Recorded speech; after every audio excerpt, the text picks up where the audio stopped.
Good morning, ladies and gentlemen. Welcome to my new video. A lot of things has been happening today, and there's plenty of things to talk about.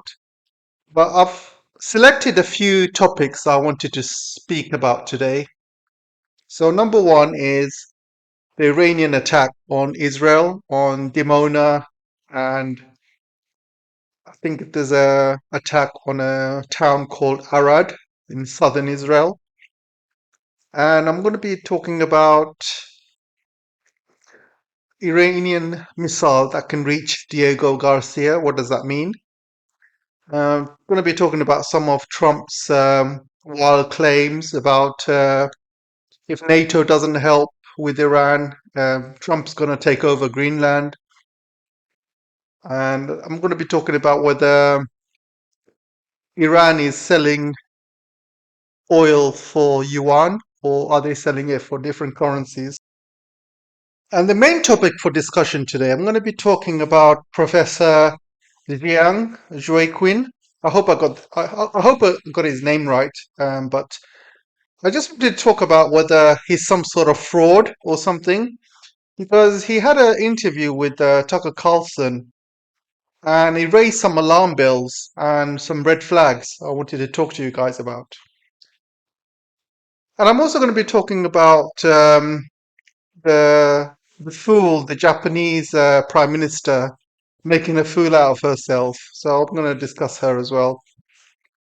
So without further ado, let's carry on with the show. Don't forget, if you can, do me a favor and like and share and try and watch the video to the end.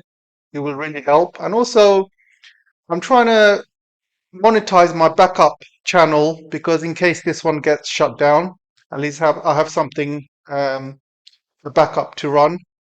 And that link to the backup is in the description. I would appreciate if you guys go on it and maybe watch some old videos or something. Try and get their watch time up. I'll try and upload some videos, new ones on there, so you guys can watch it. Anyway, further ado, let's carry on with the show.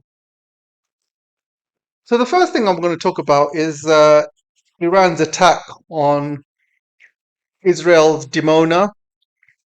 So this morning, Israel attacked the Natanz, I think it's called the Natanz nuclear reactor in Iran this morning, and as a as revenge, Iran attacked the Dimona reactor. However, the Natanz reactor did not get damaged, and there was no radiation leak, as confirmed by the IAEA. And when Iran attacked the Dimona, it didn't hit the actual reactor, but did hit some buildings close to the reactor. And apparently some nuclear scientists got injured or something like that. And then Iran attacked another city called Arad, sorry, in southern Israel. And that caused a lot of damage, as you can see from this picture. A lot of people got injured. I think a couple of people got killed. I'm not sure. So Israel is basically crying about it. They're saying, "Oh, this is not fair." When it was them that started the war, guys. I mean, it's like a bully. When a bully goes into the classroom and starts bullying other kids, starting a fight, and when somebody hits them back, then they start crying. Oh, stop crying victim. End of the day, it was Israel and Trump that started this war, and now they're crying victim, basically. So Iran has only retaliated to what Israel did to them. At the moment, the war is it's kind of like a tit for tat. So whenever Israel attacks Iran's oil facility or gas facility, Iran attacks back in kind. So it seems to be going along that route, and it seems to be like a war of attrition as well. And if this goes along for a long time, this war of attrition, there's only one winner end of the day, and it's going to be Iran. And the reason is, Iran's missiles and drones are much, much cheaper compared to Israel and United States missiles and interceptors, all the anti-aircraft missiles and things like that. So if Iran basically fires off a drone which is like $20,000 or $50,000, or even if they start firing off some missiles which cost maybe, let's just say $100,000, it costs United States and Israel millions to take it down, because they fire like 6 or 8 rounds or maybe even more just to take down one missile, costing millions and millions of dollars. So even if they take down that missile, at the end of the day, Iran is still the winner, because if it's a war of attrition, there's only one country that's spending more money. That's going to be United States and Israel. So when it comes to war of attrition, it comes down to who runs out of money first. And by the looks of it, I think United States has already spent 25, 26 billion, in like 2 weeks. And imagine if this war goes on for another, few months, 6 months even, that 26 billion, you can times that by 10 easily. You'll definitely go into the hundreds or 200s or 300 billion mark.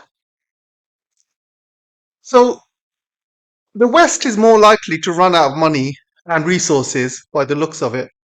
Plus, China's been, you know, banning lots of rare earths as well to United States and the West. And there's lots of rare earth minerals like tungsten and many other minerals which are not allowed for military use. So they cannot replace these items very quickly. It's going to take them a long, long time, or it's going to be very, very expensive. So in a war of attrition, the longer this goes on, there's only going to be one clear winner, and that's going to be Iran. I mean, Iran survived 10 years fighting Iraq. And at the time, Iraq was heavily armed by the West. They gave Iraq all the army latest gadgets. They gave them chemical weapons, biological weapons, which were used against Iran, by the way. And they won that war. They won that war against Iraq. And, the longer it takes, the more better suited it's going to be for Iran. And you can see as this war is developing, Iran is getting stronger and stronger. Their missiles are hitting better targets. They are getting better intelligence as this goes along. And as they are destroying radar systems of the West, and they're destroying all these early warning systems, it's becoming harder and harder to trace Iranian missiles going into Israel and even into American bases. So the longer this goes on, and plus all the interceptor missiles are running out as well, all the anti-aircraft missiles are running out. So the longer this goes on, the more, it suits Iran, because if all the interceptor missiles are running out, all the radar systems are destroyed, all the early warning systems destroyed, they are going to be sitting ducks, Israel and United States bases and American troops. There's no way they can defend themselves. So this is going, the way I see it, this is all in Iran's control at the moment. This is not in America's control, nor is it Israel's control. I don't think they plan for Iran to fight back as long as they have, because I think they thought that if they take out the Grand Ayatollah Khomeini, that this war would be over within days. They thought people would rise up and it will be over. That's what they thought. That's what Trump thought. He wanted a quick war, but it's already been like 3 weeks, and Iran is just getting stronger and stronger. And now they have missiles going all the way to Diego Garcia, and everybody in the West is absolutely shocked by this, because United States is shocked, Europe is shocked, because these missiles can now reach Diego Garcia, and they can also reach Europe. You can see they can reach Ukraine. Ukraine has been helping Israel and the Gulf states. So if Ukraine is not very careful, Iran could start firing missiles at, Zelensky's palace. If Russia is not going to take him out, Iran might take him out, basically. So Ukraine has to be very careful, and the Europeans are absolutely shocked. They don't know what to do. They cannot get involved fighting Iran because if they get involved fighting Iran, that means they have less resources for Ukraine. And if Ukraine loses, then Europe is going to be in big trouble, basically. So Europe has to decide what's more important. Is Ukraine more important or is Iran more important to them? And it's obvious Ukraine is more important to the Europe. That's why Europe is staying out. It's completely staying out of it. Plus, it's quite funny. Trump has been actively threatening the Europeans as well and NATO. He's been sending out tweets in his Truth Social post, and he says if NATO or the Europeans do not help him in Iran, then he will remember this and he will also invade Greenland if they don't help him. That's the threats that um, Trump is doing. So it's quite funny. And Iran has actually sent a message back. They did a video call today, and they said that if Europeans are not going to fight for Greenland, then the Iranians would. They said Iran will help, they will help protect Greenland. That's what the Iranians have said. So it's quite funny. I think if Trump does take Greenland, I can guarantee you that Greenland or the Europeans are not going to put up a fight like the Iranians have. It'll be probably an easy win for Trump. He could probably take Greenland without a single shot being fired. I think the Greenlanders will give up. The Europeans would most likely give up. They don't want to start a war with the United States, and the United States will just take Greenland for themselves without a single bullet to be fired. To be honest, and I think this is why I think Europe made a grave mistake lining with United States. United States does not have any allies. Europe should have been independent. Europe should have been sovereign. They made so much money, guys. Europe has over the years. They have the technology. They know how to build weapons. They should have had their own sovereignty by now. They should have had their own weapons, not reliant on United States. They should have went like China has, went green. Filled up Europe with solar, wind, and other forms of clean energy, and also nuclear. So they don't have to rely on United States LNG and stuff like that. They have their own technology. They shouldn't have let in all the American companies to come in and buy European companies and take over European businesses. They should have kicked out, social media companies like X and Facebook and kicked out Amazon. And Europe should have had their own social media. They should have had their own, technology companies like Google, like Amazon. They have the technology, guys. They have the brains. They just didn't do it. They just let America take over the whole continent. And this is why Europe is so weak.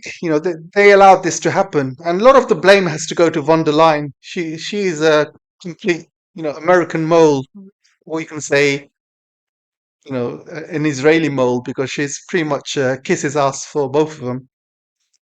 So Europe has made a big strategic mistake, and now they're trapped. If America takes Greenland, there's nothing they can do, and the only countries that can help Europe are Iran, Russia, and China.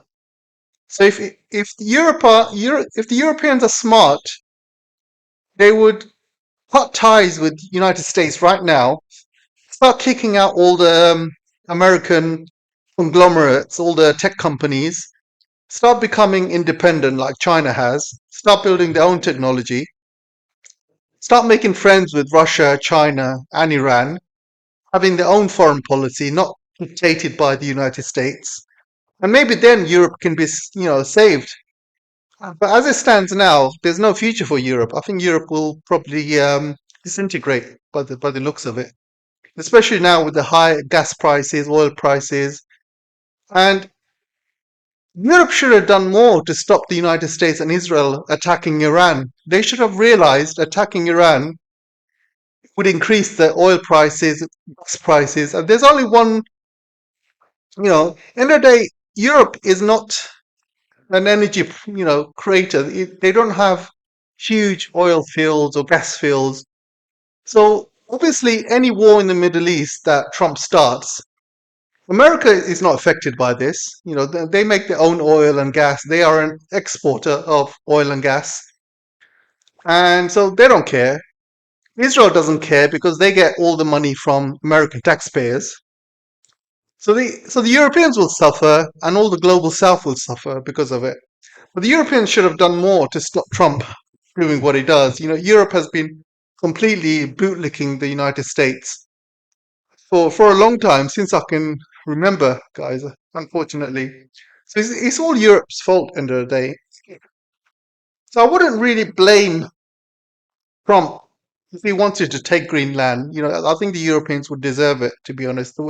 And they would deserve it because of their policies over the years. They have allowed Trump to do this. They have allowed America to do this. They have literally gone silent whenever Israel has done its genocide and America's been kidnapping world leaders, starting wars everywhere. Europe has been going along with it. So it's about time there was some payback, and for something like Greenland gets taken away from them. I think Europe deserves it for their foreign policy failures all these years. I also wanted to talk about there's stories about all the ships going through the Hormuz Strait. Iran has been taking control of the Hormuz Strait, and they're allowing ships to go through who buy oil in Chinese yuan. And apparently, they're also allowing Japanese ships to go through the Hormuz Strait as well. And there's a lot of tweets about Japanese ships using Chinese yuan and all the other ships using Chinese yuan. But I don't think China wants the yuan to be the world reserve currency. China has said many times they don't want the world reserve, yuan to be world reserve currency.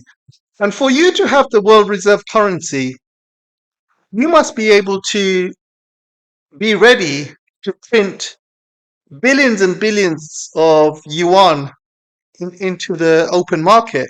And China will not be doing that, right? I mean, America, one of the reasons why America is the global reserve currency is not only because, all the petrodollar states use dollar, but for the world reserve currency to work, you got to print a lot of money for all the countries to basically save that money and use that money to buy, goods and oil and things like that.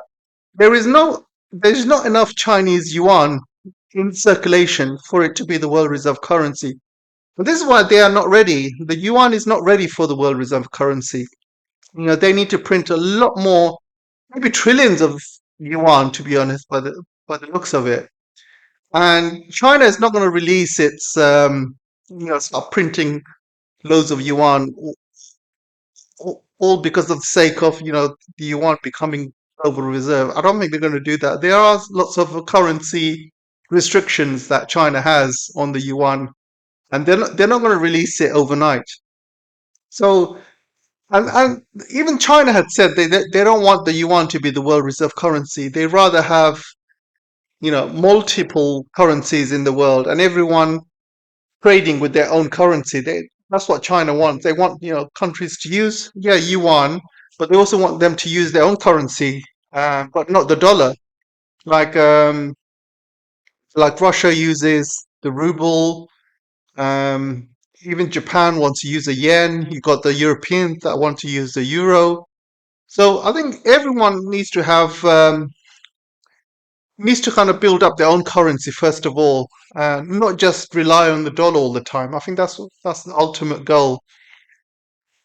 So I think I think basically there is some truths that Iran wants ships to go through that use Chinese yuan, but I think that they will allow Japanese ships to use the yen as well, mainly because Iran would probably want, their global reserves to be, you know, not just to have Russian rubles, Chinese yuan, but they'll probably want to have um, the Japanese yen in reserves. They probably want to have euros as well. So I think they will trade with with the Europeans and maybe I think they're negotiating with Germany and France. I think they will probably agree to let some ships through that can give them euros instead of the dollars. Japanese will probably use yen. Chinese ships will obviously use the yuan. Russian ships will use the ruble. And it's good for Iran to have multiple different global, reserves. So they will have reserves of different currencies from different countries, and that will strengthen their own currency as well. And also, they will have more different currencies, so they can buy different items from different countries. So it gives them good flexibility. The main thing that Iran wants is not is obviously they don't want the dollar, but the main thing that Iran wants is compensation. And there's talk that they will only allow ships to go through if they give Iran 10% of the value of goods. So if there's a ship going through with LNG and the value of the goods is around 800 million, for example, so Iran would want 80 million of that as a charge to let them go through the Hormuz Strait. And that sounds reasonable end of the day because every country like has a strait or a canal charges. So Egypt charges, you got the Panama Canal, they charge, and Iran is perfectly within their rights to monetize the strait. They haven't done that before, but this war has basically taught Iran they should do it. And this is one of the videos I made earlier. And I said that Iran, for them to fully monetize it, they need to make the strait smaller. And the only way they can do that is to do some land reclamation projects and bring Iranian land closer and closer into the strait and make the strait narrow. So if they can turn 30-mile strait into a 10-mile strait with land reclamation projects and things like that, they can turn it into a canal almost, and they can completely monetize it like Egypt is monetizing it. And it would be absolutely impossible for any country to take it off them if they do that. I think they're planning to do that because I heard some Iranian, um, kind of notices that have been sent this morning. They're asking for some areas of Dubai to be evacuated. And this area of Dubai that's going to be evacuated is actually northern part of Dubai, which is closer to the strait. And I think Iran might be planning on taking some of that area. If they can take that northern part of Dubai and Oman, they can completely control the strait from both sides. And it's one of those things that could happen in the future. And maybe it might happen because looking at, I think that's what the Iranians are thinking. If they want to completely control the strait, they might have to take both sides. And but we'll see if that really happens or not. It really does depend how this war goes on and whether America retreats and things like that. So I wanted to also talk about this guy actually. I want to talk about Mr. Professor Jiang Quinn. So I know a lot of you heard about him. He's been on, a lot of news. He's been on a lot of. He's been given a lot of, you know, let's just say exposure. And recently, he's been on Tucker. So I watched his Tucker interview, and a couple of things he said actually was brought out some red lines for me. And one of the things Tucker asked him was this question here. He says, "Will Japan become a nuclear armed power?" So he replied saying that Japan might be a nuclear armed power, and then he went on talking about bit of Japan's history, and then he ended the answer saying that this is his words, by the way. He said, if I had $1 billion and I had to invest in China or Japan, I would put that money into Japan." So he said, you're welcome to watch this interview from Tucker. If you don't believe me, you can watch it on X or Tucker Carlson's website or YouTube even. And it's around the 12-minute mark, 11:28 or 12-minute mark. And I was quite shocked when I heard that. He says if he had money to invest, he would invest in Japan. So why would this guy is supposed to be Chinese, right? So why would a Chinese national tell the world, to invest in Japan instead of China? End of the day, I'm not Chinese, but if I was Chinese, I would be so proud of being Chinese, and I would tell the world, if you want to invest money in China, China's the best place. End of the day, you know, China's my country. You should be proud of your country. Not bloody tell the world you should go and invest in Japan instead of China. So I thought about it, and I saw, that's a bit strange thing to say from somebody who's Chinese. And I investigated a bit about his background, and it looks like he's been kicked out of China at one point for spying. He got kicked out of China for spying. Then somehow, after a few years, he got allowed back in. And he's not a real professor, apparently. He's not a real, what you say, what you class as a professor. And then I was looking at some of his old interviews. These are years ago. He's been around for a while, but it's only now he's become famous. But some of his old interviews are very anti-Chinese, this guy. So I'm thinking, this guy, he's basically another one of those, Gordon Chang figures, basically. Obviously not as bad as Gordon Chang, but he seems to be forgetting that he's Chinese. And obviously he can't say things that are really bad because he's working in China and stuff, but you can read between the lines on some of his interviews. He is definitely very anti-Chinese from some of his views.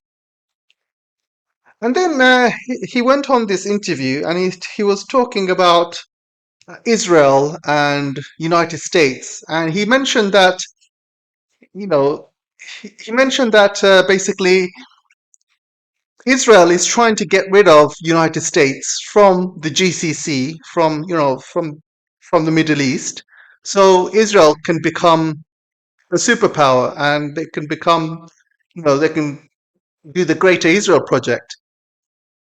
And I thought to myself, this guy, he doesn't know what he's talking about. How did he become so famous? This guy, he really is quite deluded, and he really doesn't know much about the world. First of all, there is no Greater Israel project without America. America provides Israel with the money. America provides Israel with the weapons. America provides Israel with all the logistics, because all the American bases in the Middle East is all used by Israel. But without America in the Middle East, there would be no Israel. And for example, all the attacks that Israel is doing on Iran, they require American bases. They require, you know, the air, all of the air, kind of they fly over Saudi Arabia on all of that. That's not because of Israel. That's because of United States, because they have America has bases in those countries, so they allow airspace to be used by America and Israel.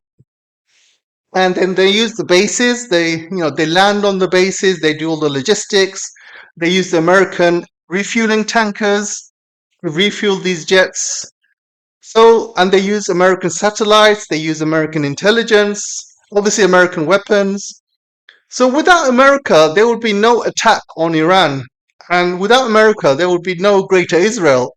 So somebody needs to tell this guy, you know, Israel is not trying to get rid of America from the Middle East, because if they do, then it's absolute suicide for them. They would be finished as a state and as a nation, because if America leaves the Middle East, Israel will be gone, absolutely gone. Um, there won't be a greater Israel. They won't be able to take over any Middle Eastern countries without America's help or money or resources. So obviously, this guy doesn't know what he's talking about. And I was looking at some other interviews, and he's talking about he wants to be a cult leader or something. Um, so it's a bit strange. He's quite a strange guy. I don't know if you guys noticed the same thing. He's been very famous lately for the wrong reasons, and I think that maybe he's some sort of psyop or something, or maybe he's I don't know. I just don't trust the guy, and I don't think he knows as much as he thinks he knows. He doesn't seem to be very clever, and he talks about all his predictions have come right. I mean, his predictions are nothing, guys. I mean, I even predicted that there was going to be a war with Iran. If you look at my earlier videos, I predicted in January that there would be a war, in Iran, and they would fail. That's what I said, and apparently that's what he said as well, and that's why he's famous. But I'm not famous. He is, in the day. But yeah, that's my thoughts about him. And yeah, he seems to be loving the Japanese for some reason.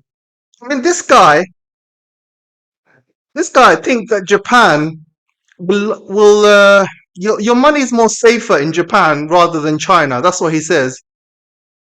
He doesn't realize that Japan. I mean, let me just show you this next picture. This is the Japanese leader. Absolutely humiliating. Look at her. She's like dancing, like she's so excited to be in the White House. This is an official White House picture. This is not, AI. This is actual White House released picture. But this is a woman who got totally humiliated by Trump. Not only did Trump talk about Pearl Harbor in front of her, and she just laughed and grinned, she also looked at Biden's picture and she was making fun out of him. And also, not many people noticed this, but she was let in the White House from the side entrance. Most world leaders get into the White House from the front. But if you notice, she was allowed to come into the White House from the side, from the back entrance, basically. And the back entrance is for low class world leaders, while the front entrance is for the big entrance for the big leaders in the world.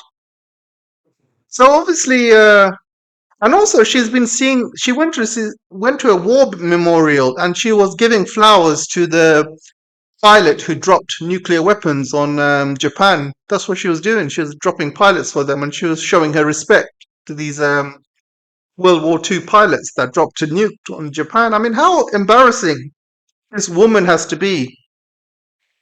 So you have Professor Jiang basically saying that Japan is going to outlast China and your money is more safer in Japan. That's what he says. End of the day, Japan is the most debted country in the world. I think their debt to GDP is well over 300%, which is higher than every other country. And Japan has got the highest number of treasuries, United States dollars treasuries in the world. So if the dollar fails, or if United States falls, Japan will fall with it. Japan's also got an aging population. Their birth rates are falling. Japan's economy is failing because they have failed to keep up with the EV race. Their cars are not selling around the world anymore. Now Chinese cars are selling more than Japanese cars. They are very dependent on energy exports and imports. So if the price of oil and gas goes up, then Japan will suffer. The economy will suffer. And I just don't think. I think Japan is very close to having a collapse. major collapse, guys. Absolutely major collapse, because their economy is not like it was in the 1980s. 1980s, at the time, there wasn't much competition apart from Japan and United States and maybe Korea, but now Japanese products have to, fight in the open market with American products, with European markets, with Chinese markets, with Korean markets, Taiwanese, the Chinese Taiwanese markets, and many other markets around the world. And Japanese cars are hugely in debt because they can't sell them in China anymore. Japanese products are not selling like they used to. Now Chinese products are outselling Japanese products. So you see, guys, Japan is not a place for you to invest your money in. So I don't know what this Professor Jiang is talking about, to be honest. I want you guys to maybe look at the interviews and decide for yourself. I mean, this guy, he seems like a total fraud to me.